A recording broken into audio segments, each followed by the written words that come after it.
दोस्तों, मेरा नाम है सूरज कुमार और आपका स्वागत है साउथ विज्ञान चैनल में। तो जैसे कि हम लोगों ने कल पढ़ा था व्हाट इज़ मार्केटरी क्या होती है, ये सारी चीज़ें हमने कल पढ़ा था। और आज हम लोग पढ़ने वाले हैं कंपोनेंट ऑफ ब्लॉकचेन नेटवर्क। तो क्या क्या कंपोनेंट्स होती है एक ब्लॉकचेन में, किस तरह से वो क्या क्या कंटेन करती है, क्या क्या डाटा कंटेन करती है, कैसे एक दूसरे से कनेक्ट रहती है, वो सारी चीज़ें आज हम पढ़ने वाले हैं। तो ये है सारे component: node, ledger, wallet, nonce and hash value, peer to peer network and consensus mechanism and smart contracts and cryptography. तो आगे बढ़ते हैं और देखते हैं विस्तार से क्या होती है ये सारी चीज़ें। तो सबसे पहला आता है नोड। नोड बेसिकली दो टाइप्स की होती है, एक फुल नोड होती है, एक पार्शियल नोड होती है। जो फुल नोड होती है ना, वो मेंटेन करती है full copy of all transaction.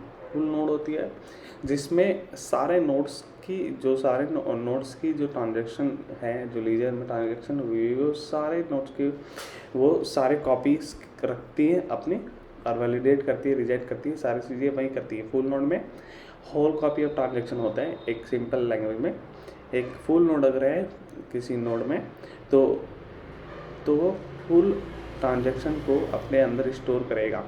और पार्सली है तो इसका लाइट वेट ट्रांजेक्शन, ये कुछ ही चीज़ों को रखता है अपने डाटा में। पार्सली मतलब कि पूरा का पूरा डाटा को नहीं रखता है, फुल ट्रांजैक्शन नहीं रखता है, वो कुछ ही ट्रांजैक्शन को रखता है। जैसे कि वो हैश वैल्यू रख रहा होता है अपने ट्रांजैक्शन में पार्सली, क्योंकि यहाँ पर पार्सली में हर डाटा किसी एक जरूरी नहीं कि रखा जाए। फुल नोड अगर एक ब्लॉक में फुल नोड बन गया तो उसमें सारे डाटा आ चुके हैं, तो उसमें फिर पार्सली नोड का इस्तेमाल करा जाता है, क्योंकि उसमें मेमोरी और लो कंप्यूटेशनल पावर का यूज़ करा जा सके। ओके, तो पार्सली नोड में क्या होता है, सिर्फ हैश वैल्यू कंटेन करता है वो और कुछ भी नहीं करता। और फुल नोड क्या करता है, वो सारे के सारे ट्रांजेक्शन की फुल कॉपी स्टोर करता है। तो नोड नहीं था, आगे बढ़ते हैं। लीजर क्या है?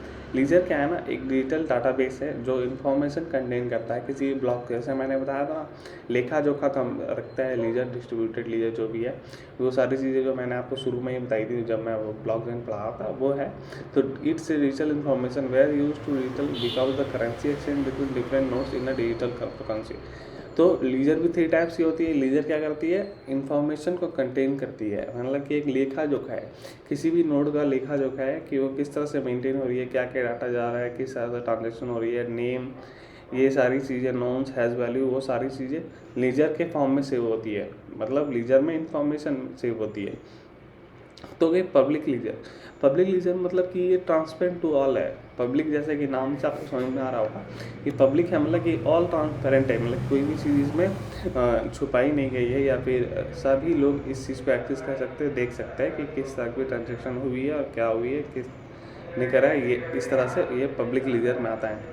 Anyone blockchain network can read and right something. Okay, तो डिस्ट्रीब्यूटेड लीजर क्या है? डिस्ट्रीब्यूटेड लीजर क्या है ना, कि जो भी लीजर में कॉपी होती है, जो भी लीजर में सेव होती है, इन्फॉर्मेशन सेव होती है, वो क्या होती है, ऑल नोड्स के साथ कॉपी होती है और वेरीफाई होती है कि ट्रांजैक्शन आर वेरीफाई और नॉट। तो ये डिस्ट्रीब्यूटेड लीजर का यही काम है कि जो मेरे पास डाटा है, ओके, जो मेरे पास लीजर में जो डाटा है वो सारे को डिस्ट्रीब्यूट करना और मैच करना एक दूसरे नोड से, मेरे लीजर को सारे नोड से मैच करना कि जो मैंने ट्रांजैक्शन करा है, जो इस ट्रांजैक्शन में उस ट्रांजैक्शन मैच हो रही है कि नहीं, एक्चुअली सेव हुई है या नहीं, ये सारी चीज़ें हम डिस्ट्रीब्यूटेड लीजर में देखते हैं। तो डिसेंट्रलाइज लीजर क्या होता है? In this ledger one node और a group of node are in central control. मतलब कि यहाँ पर बोला जा रहे हैं कि डिसेंट्रलाइज लीजर का मतलब होता है कोई भी नोड्स और लीजर एक सेंट्रल कंट्रोल में नहीं होता है। Every node participate in the execution of job. Every node, her node किसी भी ट्रांजैक्शन को एग्जीक्यूट करने में मदद करता है, या फिर विदाउट किसी अदर नोड्स के कोई एक ट्रांजैक्शन नहीं हो सकता है, क्योंकि अगर किसी में भी ट्रांजैक्शन होती है तो सारी लीजर अपडेट होती है, हर लीजर में वो ट्रांजैक्शन अपडेट होती है। और किसी लीजर में अगर वो ट्रांजैक्शन नहीं दिखेगी तो फिर क्या होगा, वो एक रिलायबिलिटी इशू फिर फेस हो जाएगा कि यहाँ पर नहीं है, क्यों नहीं है। तो ये सारी चीज़ें, क्योंकि हमें पता है कि ब्लॉकचेन जब भी हम काम कर रहे होते हैं तो ब्लॉकचेन कम्प्लीटली एक डिस्ट्रीब्यूटेड लेयर में काम करती है, डिस्ट्रीब्यूटेड ऑपरेटिंग सिस्टम जैसा, कंप्यूटिंग सिस्टम जैसा, इसका एक नियम जैसा काम करता है। आगे बढ़ते हैं। तो यहाँ कुछ पिक्स है, यहाँ पर देख पाएंगे ब्लॉक क्या है, हैश वैल्यूज है, ये सारी चीज़ें हैं, कुछ इमेज। तो अब वैलेट क्या होता है? तो वैलेट क्या होता है ना, कि वैलेट किसी भी चीज़ को स्टोर करने के लिए, जैसे कि ब्लॉकचेन जब हम यूज़ करेंगे तो ब्लॉकचेन में क्या क्या स्टोर करा जाता है। ब्लॉकचेन में हम स्टोर करते हैं क्रिप्टो करेंसीज, हम कुछ कॉइन्स को स्टोर करते हैं। तो वॉलेट यही है कि ये यूनिवर्सली एक्सेप्ट करता है। कहेंगे अभी वॉलेट एक है traditional wallet in the sense कि आपकी, मैं समझ लूँ कि पेटीएम वॉलेट हो गई। तो पेटीएम वॉलेट में क्या है, आप उसमें एक ही करेंसी कर सकते हैं। जैसे कि आप चाहेंगे तो सिर्फ यही कर सकते हैं, इंडिया की जो करेंसी है वही आप उसमें स्टोर कर सकते हैं, और कोई भी अदर टाइप की करेंसी नहीं स्टोर कर सकते हैं। तो और इस वॉलेट में क्या होता है, जो कि हमारे जो ट्रेडिशनल वॉलेट है, इसमें क्या होता है कि हम किसी अदर कंट्री से हम कोई भी ट्रांजेक्शन खुद के में नहीं ले सकते हैं। ओके, तो यहाँ पर ये सारी चीज़ें हो जाती है। तो वॉलेट में क्या होता है, जो ब्लॉकचेन वॉलेट होती है उसमें हम किसी भी कंट्री से पेमेंट ले सकते हैं, क्रिप्टो करेंसी का पेमेंट हम ले सकते हैं। यहाँ पर ये सुविधा हमें मिल रही होती है। Every note blockchain has a wallet privacy of the wallet. तो इसमें कम्प्लीटली प्राइवेसी होती है जो आपकी है, ये पब्लिक की एंड प्राइवेट की यूज़ करती है प्राइवेसी मेंटेन करने के लिए। तो ये सारी चीज़ें पब्लिक की इन द सेंस कि एक जैसे कि मान लो आपके पास एक वॉलेट है, ब्लॉकचेन वॉलेट में कह रहा हूँ।